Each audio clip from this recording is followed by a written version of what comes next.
একজন মানুষ যখন ভালো পথে ফিরে আসে, ধর্মের পথে ফিরে আসে, তখন তাকে সবাই সমর্থন করা প্রয়োজন। তো কালকে আমি একটা স্টেটমেন্ট দিছি আমার মুক্তাগাছাবাসীর কাছে যে আমি আর মেয়ে সাজবো না। তো আমার মেয়ে সাজা নিয়ে মুক্তাগাছাতে যেহেতু অনেক প্রবলেম হয়েছে, আমি চাই না আমার প্রিয় শহর মুক্তাগাছার কোনো ভাবমূর্তি আমার কারণে নষ্ট হোক। তো অনেকেই কমেন্ট করছো যে এখন ঠিক আছে, এখন হুজুররা যে পদক্ষেপ নিচ্ছে এটা ভালো হয়েছে, এই সেই অনেকে অনেক রকম অবজ্ঞা করে আমাকে কথা বলছো। যে শোনো একটা কথা বলি, আমার প্রিয় শহর মুক্তাগাছার হুজুররা আমার প্রতি ক্ষিপ্ত হয়েছে, এটা ঠিক। ওরা বাংলাদেশের হুজুর কিন্তু এখনো ক্ষিপ্ত হয়নি। ওরা বাংলাদেশের মানুষ কিন্তু এখনো আমাকে সাপোর্ট করে, এখনো অনেক ভালোবাসে। তো আমি চাইলে আমার মুক্তাগাছাবাসীর হুজুরদের কথা নাও শুনতে পারতাম, আমি নিজেকে ট্রান্সফরমেশন করতে পারতাম, ট্রান্সজেন্ডার হিসাবে আমি এই বাংলাদেশ থেকে লুকায় আমি ইন্ডিয়া চলে যেতে পারতাম। এই এবিলিটি আমার আছে, কিন্তু আমি এরকম পাপের কাজ করব না। আমি ছোট থেকে স্কুলে লেখাপড়া করছি, আমার মুক্তাগাছা শহরে আমি কলেজ করছি, সবাই আমাকে দেখে চিনে, সবাই আমাকে অনেক ভালোবাসে। ওনারা তাই আমার ভালোর জন্য আমাকে বলছে যে তুমি আর মেয়ে সেজো না, কারণ তোমরা আমার সন্তান, তোমরা এরকম করো না, মুক্তাগাছাতে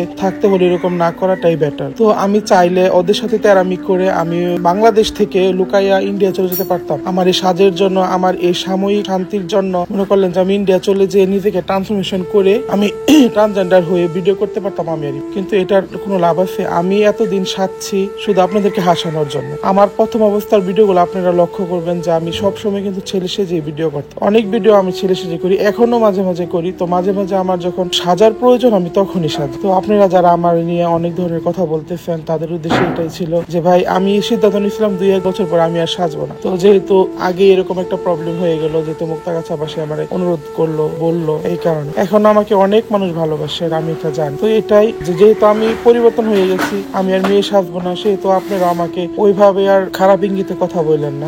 আমাকে সুযোগ দেন, আমাকে হেল্প করেন, এটাই আমার জন্য ভালো হবে, সবার জন্য ভালো হবে, আমার পাশে থাকবে। হ্যাঁ, এই ছেলেটি যে কথাগুলো বলেছে, এই কথাগুলো আপনারা মনোযোগ সহকারে শুনেছেন। একটা সময় ছেলেটি ছেলে থেকে মেয়ে সেজে ভিডিও করতো, যেই সকল ভিডিওগুলো সামাজিক যোগাযোগ মাধ্যমে আপলোড করার সাথে সাথে এই যুব সমাজ ধ্বংসের পথে যাচ্ছিল। তার কাছ থেকে ইন্সপায়ার্ড হয়ে অসংখ্য মানুষ কিন্তু এইভাবে ছেলে থেকে মেয়ে সেজে ভিডিও করছিল, কারণ দেখছিল বাজেভাবে নিজেকে উপস্থাপনা করলে সেই সকল ভিডিওগুলো রাতারাতি ভিউ হয়ে যাচ্ছে, ভাইরাল হয়ে যাচ্ছে, আর তারা অর্থ উপার্জন করতে পারছে, ফ্যান ফলোয়ার কামাতে পারছে। এক জায়গায় গেলে তাদের সাথে আবার মানুষ সেলফিও তুলছে। কে না চায় ভাইরাল হইতে, কে না চায় টাকা উপার্জন করতে। এখন খারাপ পথ থেকে ভালো পথে তারা কিভাবে আসবে যদি আপনারা তাদেরকে ভালো পথে সমর্থন না করেন? যখন তারা ভালো কোনো কাজ করবে তখন তাদের ভিডিওগুলো আপনারা দেখবেন, শেয়ার করবেন, এতে করে তারা অনুপ্রাণিত হবে এবং ভালো কাজ করবে। তার এই ভালো পথে ফিরে আসা দেখে আমার কাছে ভালো লেগেছে, যার কারণে তাকে নিয়ে আজকে একটি ভিডিও বানালাম। এবং এই ভিডিওটি আপনারা সবাই একটু শেয়ার করে দেন, যাতে করে প্রত্যেকটা মানুষের কাছে এই বার্তাটি পৌঁছে যায়। আপনারা ভালো পথে আসলে মানুষ আপনাকে সমর্থন করবে। সঙ্গ দোষে লোহা বাসে, আর খারাপের দল ভারী। তবে তাই বলে কি আপনি ভালো কাজ করবেন না? এবং এই ইমু সাব্বিরের মতো করে যারা যারা এইভাবে অশ্লীল ভাবে ভিডিও বানাচ্ছেন, ছেলে থেকে মেয়ে সেজে ভিডিও বানাচ্ছেন, নিজের শরীরটাকে বিকৃত ভাবে উপস্থাপনা করছেন, সেই সকল মানুষগুলো তাড়াতাড়ি ভালো পথে ফিরে আসে। আমরা আছি আপনার পাশে। আমরা এটা শুনতে পেরেছি,